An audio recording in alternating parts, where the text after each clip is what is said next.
Bonjour, je suis Fabrice Briat et si vous regardez mes vidéos, c'est que vous avez décidé de passer à l'action et d'innover à 110%. Bienvenue à ma deuxième vidéo de la série Innover face au Covid-19. J'ai décidé de faire cette série-là parce que je pense que durant la crise, les utilisateurs vont changer de comportement et pendant et après la crise, il va falloir innover face à ces changements de comportement.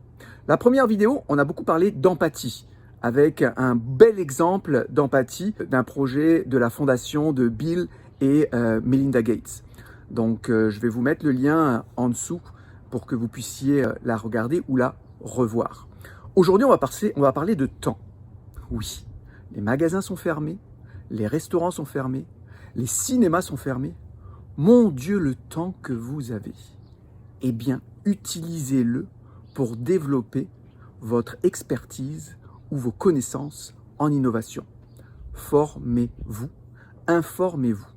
Moi-même, je me suis mis à une formation du MIT à distance pour que durant cette crise-là, je puisse développer mon expertise en innovation.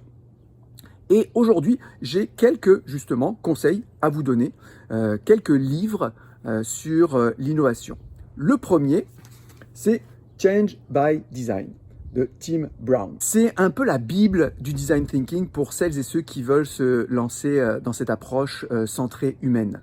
Ça explique un petit peu la genèse et puis le mindset un petit peu de l'aspect design, de l'approche design.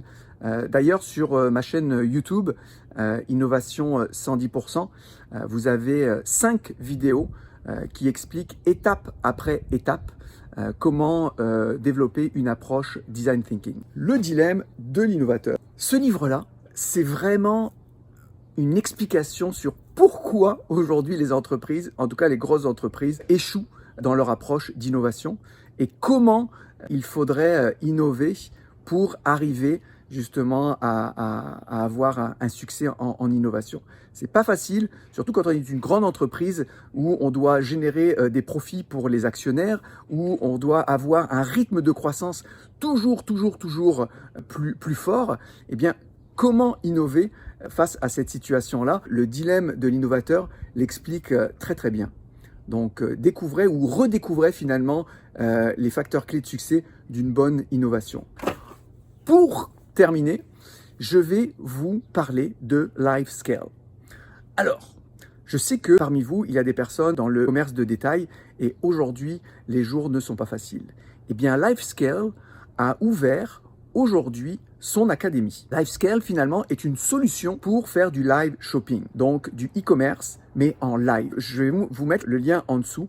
C'est vraiment à découvrir. Et en plus, ils ont créé justement, face à cette crise, ils ont innové. Face à cette crise, ils ont créé une académie pour vous former, vous informer sur le live shopping. Ça permet vraiment d'offrir une expérience à valeur ajoutée à vos consommateurs. LiveScale, avec leur académie, je vous mets le lien en dessous. Voilà un petit peu comment se finit cette vidéo sur innover face au Covid-19. Vous avez du temps, investissez-le pour développer votre stratégie d'innovation, votre expertise en innovation. Je vous ai donné quelques livres, je vous ai donné un lien donc avec LiveScale. Il y a plein d'autres formations dans le monde de la formation sur l'innovation. Si vous avez un lien à partager, partagez-le en bas avec la communauté Innovation 110. Puis moi je vous dis, passez à l'action, innovez à 110% et à la prochaine pour la 3e vidéo. Salut, bye.